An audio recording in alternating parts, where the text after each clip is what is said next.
Bonjour encore une fois, frères et sœurs. Je suis toujours dans 2 Corinthiens, regardant un de ces versets les plus connus et je dirais même les plus tordus que j'ai souvent entendus. Et c'est celui-ci. Ne vous mettez pas avec les infidèles sous un joug étranger. Car quel rapport y a-t-il entre la justice et l'iniquité? Quel y a-t-il de commun entre la lumière et les ténèbres? Vous voyez la preuve ici qu'il ne faut pas se marier à un non-sauvé, c'est un commandement. Il ne faut pas être en affaire avec des non-sauvés, c'est un commandement. Non, ce n'est pas le contexte ici. Regardons le contexte juste à partir du verset 11. Notre bouche s'est ouverte pour vous, Corinthiens. Notre cœur s'est élargi. Vous n'êtes point à l'étroit au-dedans de nous, mais vos entrailles se sont rétrécies. Rendez-nous l'appareil. Je vous parle comme à mes enfants. Élargissez-vous aussi. Voici Paul qui interpelle les Corinthiens à revenir dans cette communion avec lui, à revenir rattaché à son ministère et à son œuvre qui est l'Évangile. Pourquoi? Parce qu'il y a des faux enseignants qui sont rentrés en Corinthe.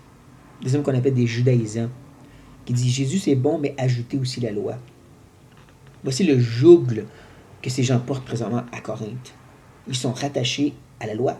Ils sont rattachés à ces judaïsants, à ces faux enseignants. Paul dit enlevez ce joug et revenir dans l'intimité avec moi. Parce que ces faux enseignants avaient essayé de réussir à convaincre une bonne partie de l'Église de rejeter Paul. Ils prêchaient une mauvaise sorte de grâce, un mauvais salut. Séparez-le. Séparez-vous de lui. C'est pour ça que Paul, à travers toute l'épître, avec beaucoup d'amour et de passion, leur dit non, non, non, écoutez pas ces hommes-là. Vous savez quand on vous aime, on a œuvré auprès de vous. Le message qu'on vous a apporté, c'est l'Évangile, c'est le message de Dieu, pas le seul qu'eux vous apportent.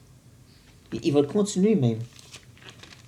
Si on avance un peu plus loin, il dit dans le même chapitre au verset 17, c'est pourquoi sortez du milieu d'eux et séparez-vous, dit le Seigneur. Ne touchez pas ce qui est impur et je vous accueillerai. Paul qui utilise une prophétie de l'Ancien Testament pour dire faites la même chose avec les faux enseignants, les judaïsants. Séparez-vous d'eux. Sortez du milieu d'eux. Ne soyez pas en communion avec ces faux enseignants.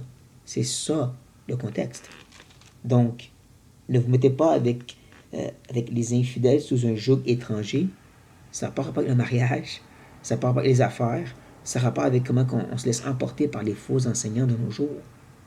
Je dirais même que c'est un verset qui nous rappelle à quel point qu'on doit avoir du discernement, qu'on doit reconnaître qu'il y a beaucoup de soi-disant enseignants qui ne sont pas envoyés de Christ et qu'on n'a pas à s'associer à leur ministère, qu'on n'a pas à écouter leurs prédications, qu'on n'a pas à être dans leurs églises.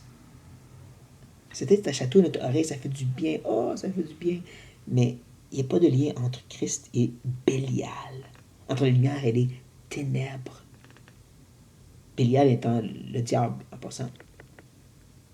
Il va même dire plus tard dans 2 Corinthiens, que ces gens-là sont comme des ministres de Satan. C'est sérieux. Tu ne t'es pas l'avouer que cet homme ou cette femme, les enseignements qu'ils apportent, que c'est si pire que ça, ce l'est. Séparez-vous d'eux, frères et sœurs.